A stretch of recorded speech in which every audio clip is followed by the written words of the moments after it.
I'm going to read something for you. Listen to it very carefully.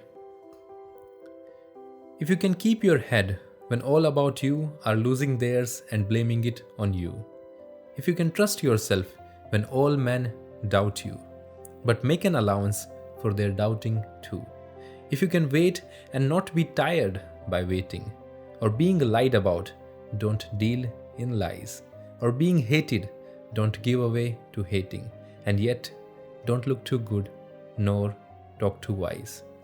If you can dream and not make dreams your master, if you can think and not make thoughts your aim, if you can meet with triumph and disaster and treat those two impostors just the same, if you can bear to hear the truth you've spoken, twisted by knaves to make a trap for fools, or watch the things you gave your life to broken and stoop and build them up with worn out tools. If you can make a heap of all your winnings and risk it on one turn of toss and pitch, and lose and start again at your beginnings and never breathe a word about your loss. If you can force your heart and nerve and sinew to serve your turn long after they're gone. And so hold on when there's nothing in you except the will which says to them, hold on.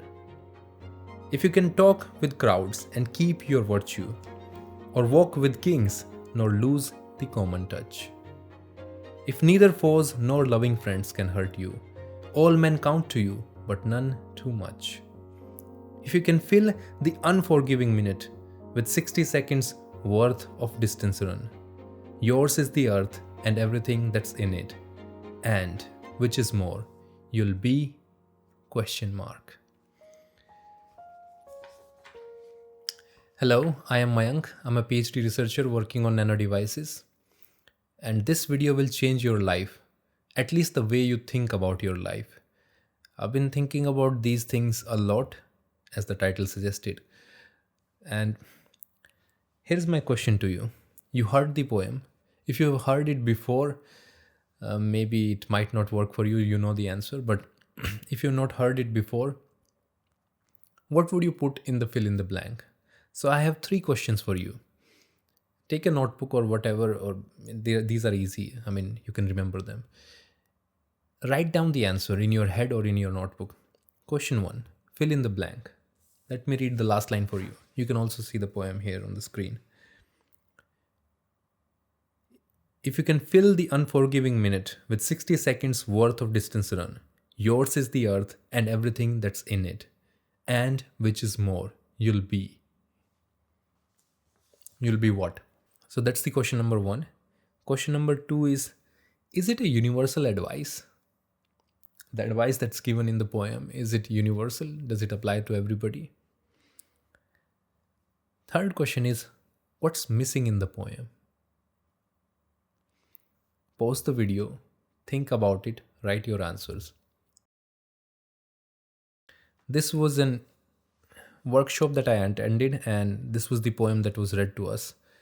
And the person asked about what should be in the fill in the blank. By now, you know, I mean, this poem is called If by Rudyard Kipling. My answer was, you'll be free as wind. Not just free as wind. And second question was, is it a universal advice? I said no. This advice seems to be an advice for somebody who's going on a war, to a soldier or some emperor because the advice goes in the context that you have to maintain your virtue, you are the guiding force and things like that. And everybody just rallies around you. Things are going bad, but you still maintain your virtue. And you just fight for the right things and stand by them, things like that. So it sounded more like an advice for a soldier to me. So I would say it is not universal according to me. And third question is, what is missing? My answer was all the relationships, the bonds. There are few relationships that's been talked about in the poems at points, friends and enemies and foes, but the other ones are missing. Your relation to your parents, that's missing completely. It felt like, at least, if not father, specifically mother, your relation to your mother is missing completely from this poem. Your relation to your partner, that's also missing. By now, you know the answer is in the poem. It's written, "You'll be a man, my son." So, in a way, it's directed towards men in an essence. But I was not able to relate to it completely. Other answers that were given by people in that event were human, you'll be a human, you'll be a king, you'll be a queen, you'll be inhuman, you'll be numb, you'll be amazed, you'll be successful, you'll be God. It makes me wonder, and you would also relate to it, because this poem is written in early 1900, and this man, the author, the poet, was born in Bombay in India when it was still under British rule. And I think it reflects the Victorian era, the kind of masculinity that was defined in that era. And it also, some way, indirectly says that you are alone and you have to do everything alone, and you are this force of nature, and alone you can conquer everything and do everything. This is the part that I don't understand.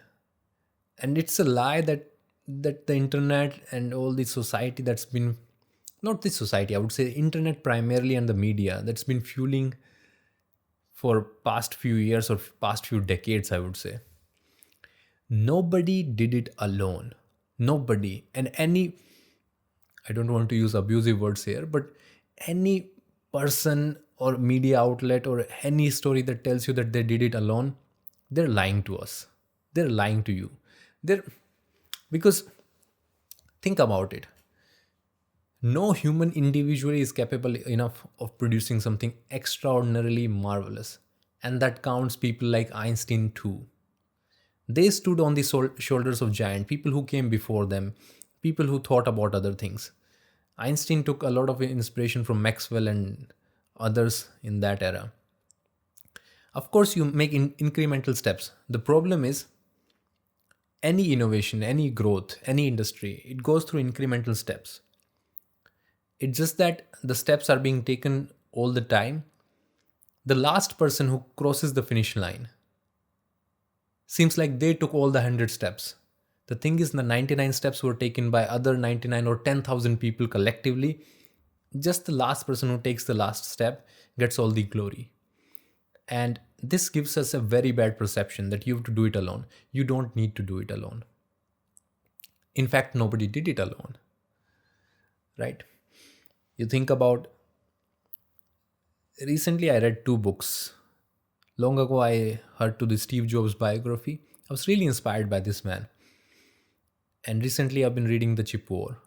If you combine the information in those two books, you realize that the fact that he was able to create Apple, it had less to do with him. Of course, he was smart. Of course, he had some really good ideas. But the place where he was born, the place where he was, let's say, and the context of other things, the Vietnam War and the US military spending a lot of money to develop chips and semiconductors and the industry booming at that time, and you are there. All those things, they collectively come together and create it.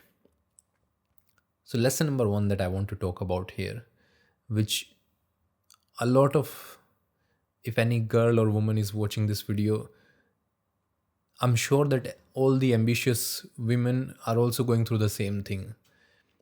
And all the guys who are watching it, it's often projected that you have to do it alone. No, you don't need to do it alone. And there will be people all the time. Don't worry. It's just that not the same person will cover the whole journey with you, but the parts of the journey will be covered with you by different people along the way. So look for those people. Don't be alone. Don't try to do it alone. That is difficult and no one else has done that. That's the first thing that I thought about it. And poems like this, they're publicized. If you go on YouTube, just write if, and there'll be very inspiring visuals playing and beautiful music which is elevating. And but that's not the truth. Most of the people, not, I would say all of them, they do it together with the help of others. I think Arnold Schwarzenegger once said in some interview or somewhere, I didn't do it alone. It just looks like that I did it alone, but no, no one did it. And this is one of the problem that we are facing now. Then comes the question, if you are, a question that I also ask myself, if I'm saying that nobody did it alone and you need people to do this, then can an individual aspire to do something extraordinary?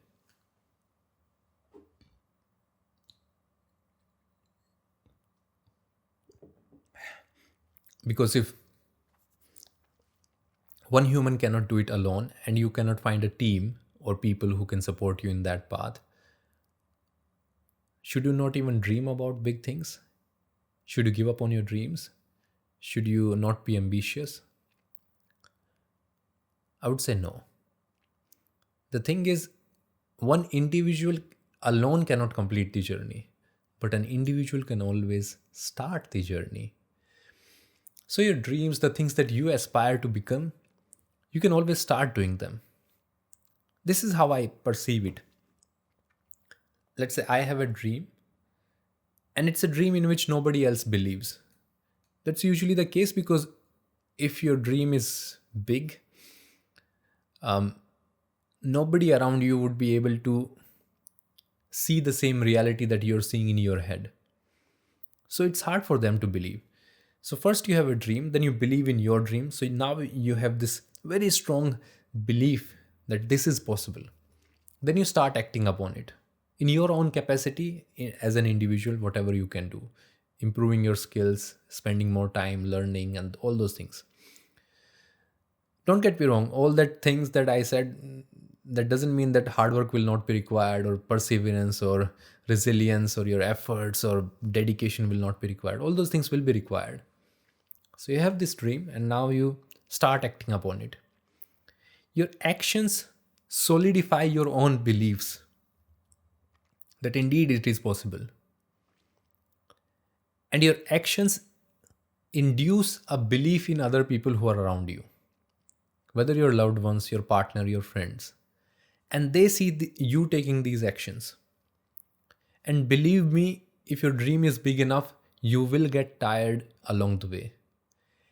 And at that moment, all that belief that you have cultivated through your actions along the path, as you acted in other people, that belief will not let you stop or not let you quit. Because now everybody is so invested in your dream, seeing you accomplish that, seeing you succeed in that.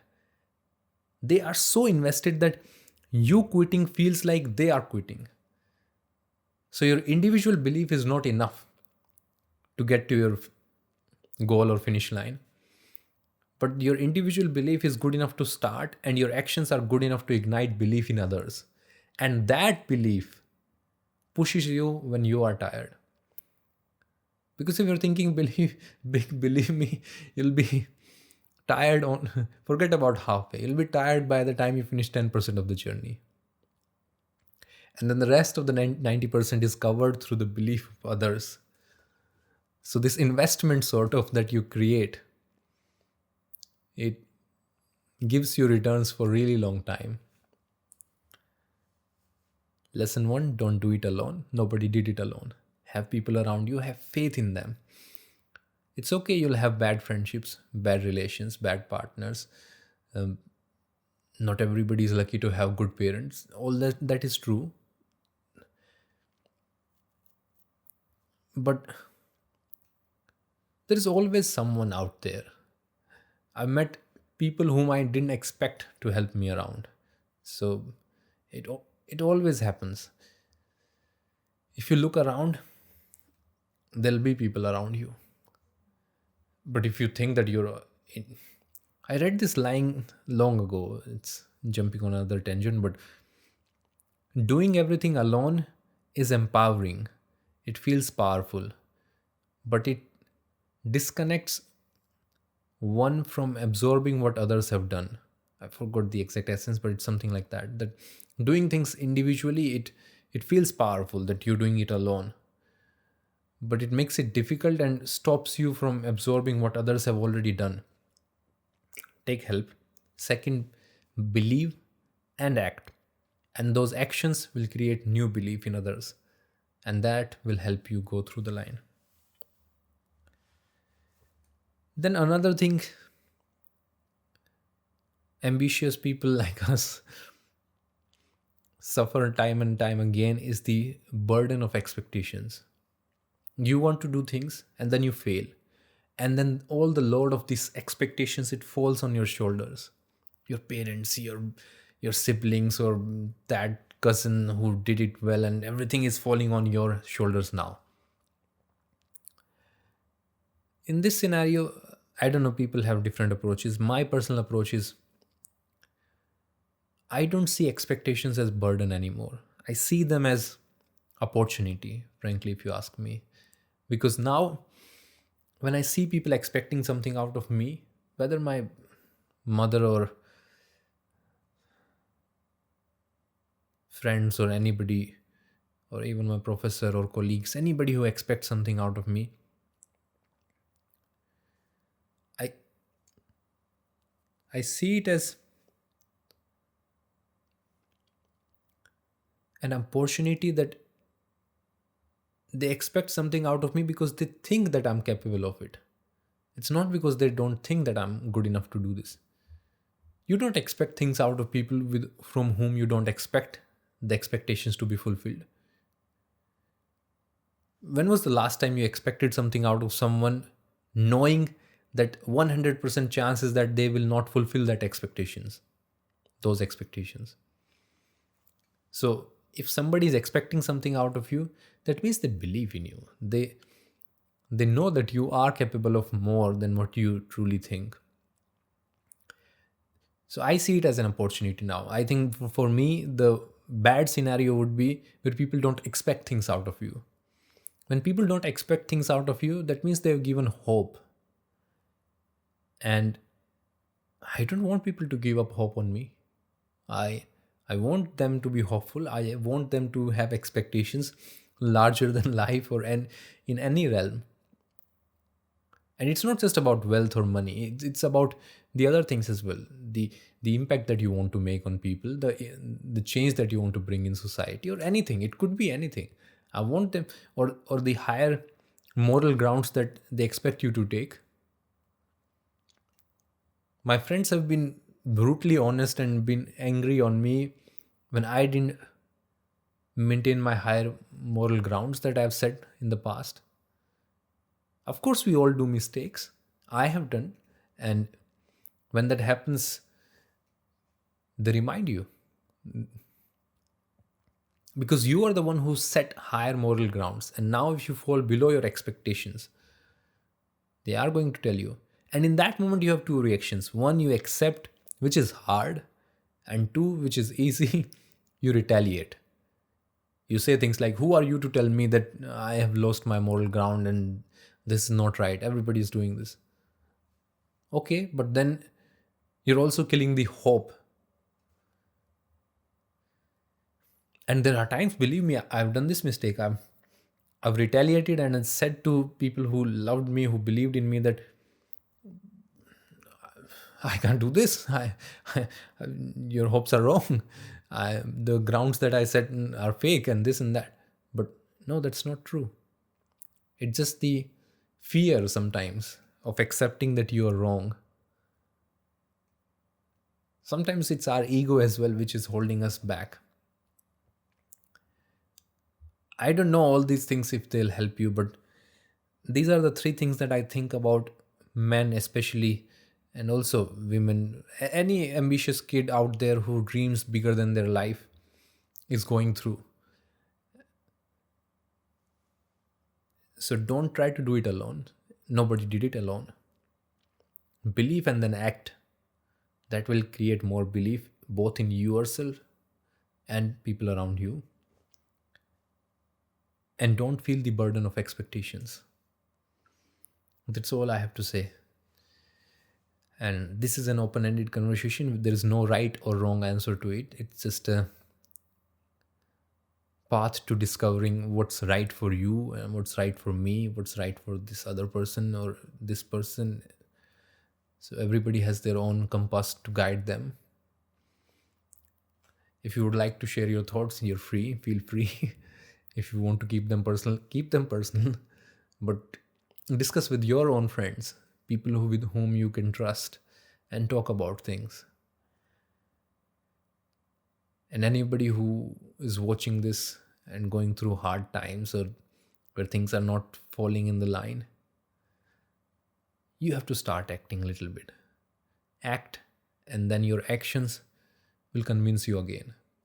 Sometimes we dream so big and then we think we don't belong to this dream. But as you act, you will never doubt your dreams. When we are not acting, that's when we doubt our dreams. So act. I hope it helps. I hope it adds value to you. I hope it makes your life a little bit easier, or maybe your thoughts a bit more easier to handle. That's all I have to say for today. Have a good one, guys. See you on the next one.